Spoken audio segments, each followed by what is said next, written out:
Good evening and welcome back to the channel of Ladybug Grace. I greatly appreciate you tuning in. As we're going through the New Testament, we're going to actually finish the book of Matthew tonight. But before we begin, Father, as I read and receive your word, may it deeply be rooted in me. So when difficulty comes, it will be your word that encourages and strengthens me. Amen. Chapter 27. Judas hangs himself. Very early in the morning, the leading priests and other leaders met again to discuss how to persuade the Roman government to sentence Jesus to death. Then they bound him and took him to Pilate, the Roman governor.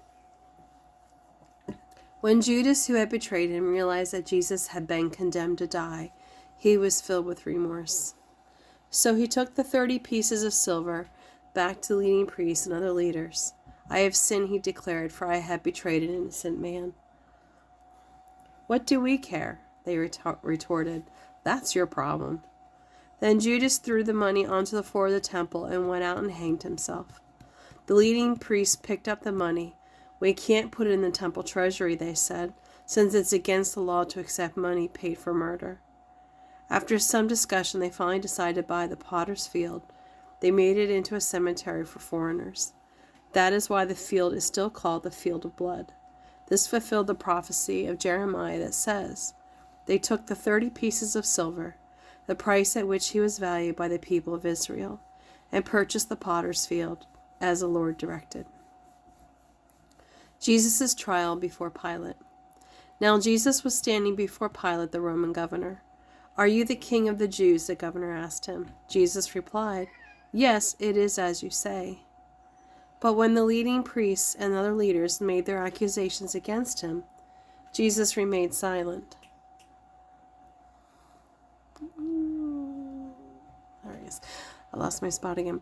Don't you hear there are many charges against you? Pilate demanded. But Jesus said nothing, much to the governor's great surprise. Now it was the governor's custom to release one prisoner to the crowd each year during the Passover celebration, anyone they wanted. This year there was a notorious criminal in person, a man named Barabbas. As the crowds gathered before Pilate's house that morning, he asked them, "Which one do you want me to release to you, Barabbas or Jesus, who is called the Messiah?" He knew very well that the Jewish leaders had arrested Jesus out of envy. Just then, as Pilate was sitting on the judgment seat, his wife sent him this message: "Leave that innocent man alone, because I had a terrible nightmare about him last night." Meanwhile, the leading priests and other leaders persuaded the crowds to ask for Barabbas to be released and for Jesus to be put to death. So when the governor asked again, "Which of these two do you want me to release to you?" the crowd shouted back the reply, "Barabbas." "But if I release Barabbas," Pilate asked them, "what should I do with Jesus, who is called the Messiah?" And they all shouted, "Crucify him." "Why?" Pilate demanded. "What crime has he committed?" But the crowd only roared the louder, "Crucify him." Pilate saw that he wasn't getting anywhere and that a riot was developing. So he sent for a bowl of water and washed his hands before the crowd, saying, "I am innocent of the blood of this man. The responsibility is yours." And all the people yelled back, "We will take responsibility for his death, we and our children." So Pilate released Barabbas to them. He ordered Jesus flogged with a lead-tipped whip, then turned him over to the Roman soldiers to crucify him. The soldiers mocked Jesus. Some of the governor's soldiers took Jesus into their headquarters and called out the entire battalion. They stripped him and put a scarlet robe on him. They made a crown of long, sharp thorns and put it on his head, and they placed a stick in his right hand as a scepter. Then they knelt before him in mockery, yelling, "Hail, King of the Jews!" And they spit on him and grabbed the stick and beat him on the head with it. When they were finally tired of mocking him, they took off the robe and put his own clothes on him again. Then they led him away to be crucified. The crucifixion. As they were on the way, they came across a man named Simon, who was from Cyrene, and they forced him to carry Jesus' cross. Then they went out to a place called Golgotha, which means Skull Hill. The soldiers gave him wine mixed with bitter gall, and when he tasted it, he refused to drink it. After they had nailed him to the cross, the soldiers gambled for his clothes by throwing dice. Then they sat around and kept guard as he hung there. A signboard was fastened to the cross above Jesus' head, announcing the charge against him. It read, "This is Jesus, the King of Jews." 2 criminals were crucified with him, their crosses on either side of his, and the people passing by shouted abuse, shaking their heads in mockery. "So you can destroy the temple and build it again in 3 days, can you? Well then, if you are the Son of God, save yourself and come down from that cross." The leading priests, the teachers of religious law, and all other leaders also mocked Jesus. "He saved others," they scoffed, "but he can't save himself. So he is the King of Israel, is he? Let him come down from that cross. We will believe in him." He trusted God. Let God show his approval by delivering him.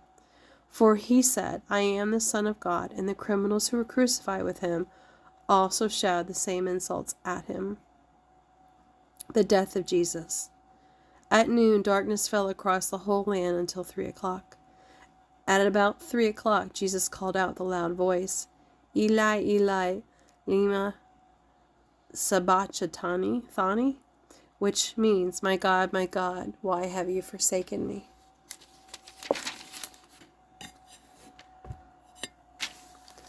Some of the bystanders misunderstood and thought he was calling for the prophet Elijah. One of them ran and filled a sponge with sour wine, holding it up to him on a stick so he could drink. But the rest said, "Leave him alone. Let's see whether Elijah will come and save him." Then Jesus shouted again, and he gave up his spirit. At that moment, the curtain in the temple was torn in two from top to bottom. The earth shook, rocks split apart, and the tombs opened. The bodies of many godly men and women who had died were raised from the dead. After Jesus' resurrection, they left the cemetery, went into the holy city of Jerusalem, and appeared to many people. The Roman officer and the other soldiers at the crucifixion were terrified by the earthquake and all that had happened. They said, "Truly this was the Son of God." And many women who had come from Galilee with Jesus to care for him were watching from a distance. Among them were Mary Magdalene, Mary, the mother of James and Joseph, and Zebedee's wife, the mother of James and John. The burial of Jesus. As evening approached, Jesus, a rich man from Arimathea, who was one of Jesus' followers, went to Pilate and asked for Jesus' body, and Pilate issued an order to release it to him. Joseph took the body and wrapped it in a long linen cloth. He placed it in his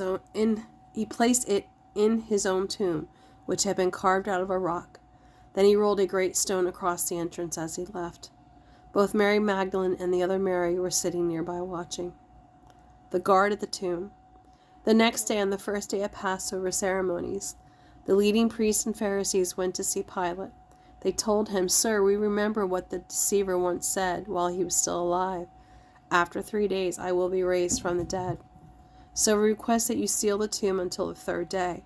This will prevent his disciples from coming and stealing his body and telling everyone he came back to life. If that happens, we'll be worse off than we were at first." Pilate replied, "Take guards and secure it the best you can." So they sealed the tomb and posted guards to protect it. Chapter 28, the Resurrection. Early on Sunday morning, as the new day was dawning, Mary Magdalene and the other Mary went out to see the tomb. Suddenly there was a great earthquake, because an angel of the Lord came down from heaven and rolled aside the stone and sat on it. His face shone like lightning, and his clothing was as white as snow. The guards shook with fear when they saw him, and they fell into a dead faint. Then the angel spoke to the women. "Don't be afraid," he said. "I know you are looking for Jesus, who was crucified. He isn't here. He has been raised from the dead, just as he said would happen. Come see where his body was lying. And now go quickly and tell his disciples he has been raised from the dead, and he is going ahead of you to Galilee. You will see him there. Remember, I have told you." The women ran quickly from the tomb. They were very frightened, but also filled with great joy. And they rushed to find the disciples to give them the angel's message. And as they went, Jesus met them. "Greetings," he said.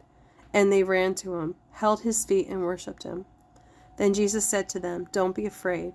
Go tell my brothers to leave for Galilee, and they will see me there." The report of the guard. As the women were on their way into the city, some of the men who had been guarding the tomb went to the leading priests and told them what had happened. A meeting of all the religious leaders was called, and they decided to bribe the soldiers. They told the soldiers, "You must say Jesus' disciples came during the night while we were sleeping, and they stole his body. If the governor hears about it, we'll stand up for you and everything will be all right." So the guards accepted the bribe and said that what they were told to say. Their story spread widely among the Jews, and they still tell it today. The Great Commission. Then the 11 disciples left for Galilee, going to the mountain where Jesus had told them to go. When they saw him, they worshipped him, but some of them still doubted. Jesus came and told his disciples, "I have been given complete authority in heaven and on earth. Therefore, go and make disciples of all the nations. Baptize them in the name of the Father, and the Son, and the Holy Spirit. Teach these new disciples to obey all commands I have given you, and be sure of this, I am with you always, even to the end of the age." So as to recap about Matthew, that was 28 chapters, I believe. Getting there. And we're there. So Matthew, the author was Matthew. The place was perhaps Antioch. The date was 60 to 70 AD. The content was Matthew was a tax collector whom Jesus had invited to follow him. His gospel begins with a brief account of Jesus' past and from his birth to his baptism at the beginning of his ministry. This gospel focuses on the reason Jesus came to earth, to announce a kingdom that exists beyond earthly governments, a kingdom whose citizens never die. Matthew groups Jesus' teaching into 5 discourses, which cover ethics and parables of his kingdom. Matthew's account ends with Jesus' death, resurrection, and final instructions to his followers. The theme is Matthew's main purpose in writing this gospel is to show that Jesus is the Son of God and the Messiah the Jews had waited for since Old Testament times. Matthew records various miracles performed by Jesus, healing people, casting out demons, walking on water, multiplying food, and calming a storm. Matthew also quotes extensively from the Old Testament, linking prophecies with Christ's fulfillment of them as further evidence that Jesus is the Messiah. Well, thank you for joining me tonight. I greatly appreciate you tuning in. We just finished Matthew, and we'll start with Mark tomorrow. I hope you're having a great day and a blessed day, and until tomorrow, bye.